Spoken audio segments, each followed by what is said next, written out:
Assalamualaikum warahmatullahi wabarakatuh. Nama saya Muhammad Yasir Khoiri. Saya dari jurusan Teknik Informatika 2018. Untuk memenuhi salah satu tugas besar satu Natural Language Processing, di sini saya akan membuat video Q&A tentang jawaban yang sudah saya kerjakan. Soal pertama yaitu apa sih yang dimaksud dengan NLP? NLP atau Natural Language Processing dapat didefinisikan sebagai kemampuan suatu komputer untuk memproses bahasa, baik lisan maupun tulisan yang digunakan oleh manusia dalam percakapan sehari-hari. Yang kedua, selain segmentasi teks, apa tantangan pengolahan data atau riset di bidang NLP? Yang pertama itu ada disambiguasi makna kata atau word sense disambiguation. Banyak kata memiliki dari satu makna, baik dalam bentuk homonim, makna berbeda dan tidak terkait. Contohnya bisa dalam makna dapat dan racun, maupun polisemi, makna berbeda namun terkait. Ragu dalam makna bimbang dan sanksi. Perbedaan maknanya dapat dilakukan dengan melihat konteks penggunaan.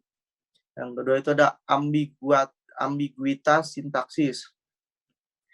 Adalah suatu bahasa memiliki berbagai kemungkinan struktur kalimat. Pemilihan struktur yang paling tepat biasanya membutuhkan gabungan informasi sematik dan kontekstual.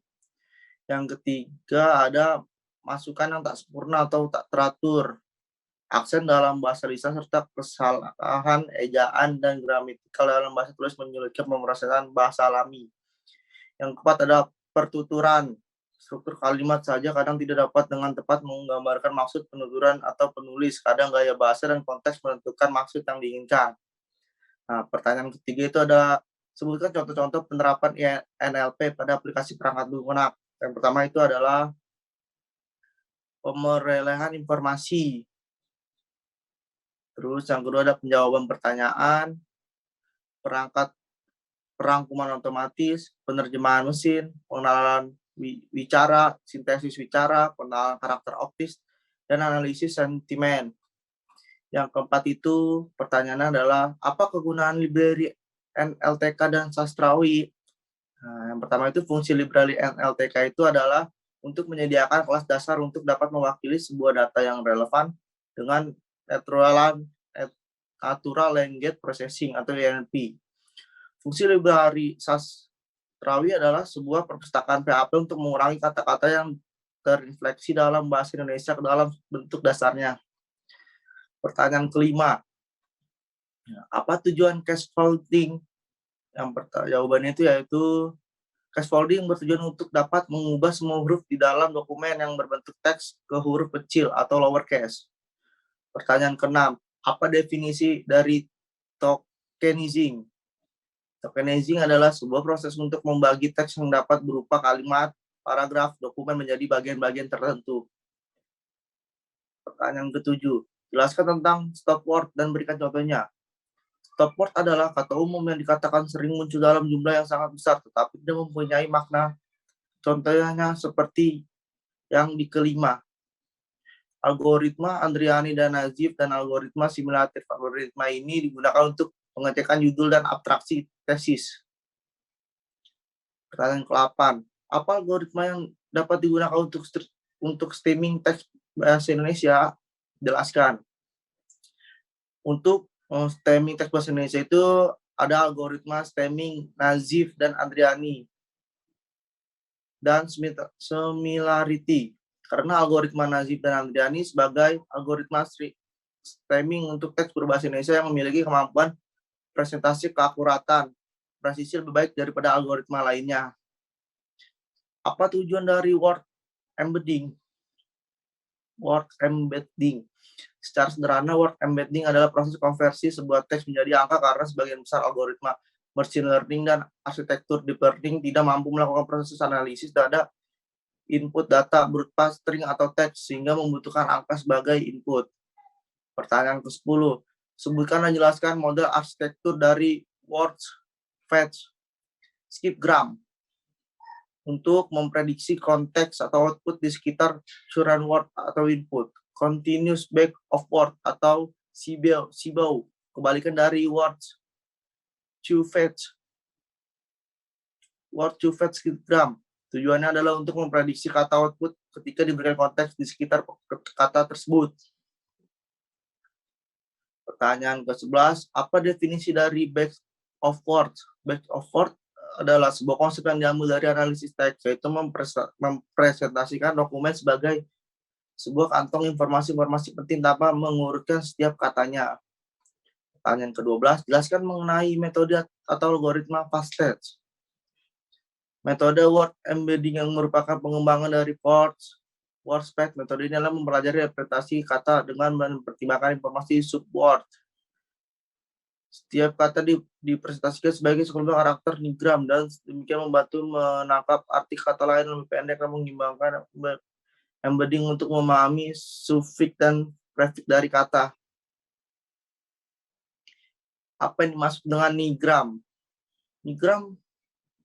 Nigram merupakan salah satu proses yang secara luas digunakan dalam text mining dan pengolahan bahasa. Nigram merupakan sekumpulan kata yang diberikan dalam sebuah paragraf, dan ketika menghitung nigram biasanya dilakukan dengan menggerakkan satu kata maju ke depan. Meskipun dalam prosesnya terdapat suatu proses di mana kata yang dimajukan sejumlah X kata.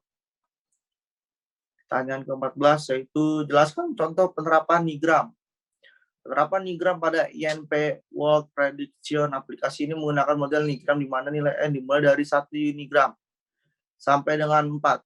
Saat ini sedang melakukan pengembangan agar prediksi dapat melibatkan sampai N bernilai 5.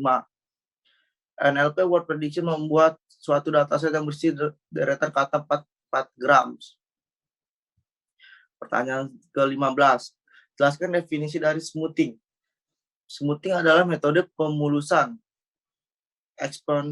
eksponensial, merupakan sebuah metode yang menunjukkan pembobotan menurut cara eksponensial terhadap nilai pengamatan sebelumnya. Oleh karena itu, metode ini disebut produser pemulusan eksponensial seperti hal metode rata-rata bergerak. Metode penulisan eksponensial terdiri dari atas tunggal ganda yang metodenya yang lebih rumit. Pertanyaan ke-17. Apa ini maksud dengan back-off and interpolasi? Back-off adalah model bahasa nigram generatif yang memperkirakan probabilitas bersyarat dari sebuah data yang diberikan riwayatnya dalam nigram. Dengan melakukan itu, model dengan informasi paling andal tentang riwayat tertentu digunakan untuk memberikan hasil yang lebih baik. Pertanyaan ke-18. Jelaskan mengapa Kearney smoothing memiliki kinerja yang lebih baik. Karena Kearney smoothing memiliki pendekatan yang tidak digunakan diskon tunggal D, tetapi menggunakan 3 tingkatan diskon D1, D2, dan D3 plus diskon D1 berlaku untuk nigram dengan frekuensi 1, D2 untuk nigram berfrekuensi 2, dan D3 plus untuk nigram yang frekuensi sama atau lebih dari 3. Pertanyaan ke-19. Apa latar belakang munculnya metode stupid back-off? Algoritma bernama stupid back-off ini memunculkan ide percobaan untuk membuat model bahasa suatu distribusi probabilitas murni. Tidak ada diskon terhadap probabilitas berorder lebih tinggi. Jika nigram order lebih tinggi mempunyai frekuensi 0, maka dilakukan back-off ke nigram berorder lebih rendah. Dibobot dengan suatu bobot tetap, tidak tergantung pada konteks. Nah, pertanyaan terakhir, pertanyaan ke-20. Apakah dasar pemikiran dari metode good Turing smoothing? Pemikiran dasar dari good Turing smoothing adalah memanfaatkan count dan frekuensi suatu yang telah dilihat sekali untuk membantu mengestimasi frekuensi dari sesuatu yang belum pernah terlihat. Nah, itu dia Q&A dari jawaban bagian A. Apabila banyak kekurangan, saya mohon maaf. Terima kasih.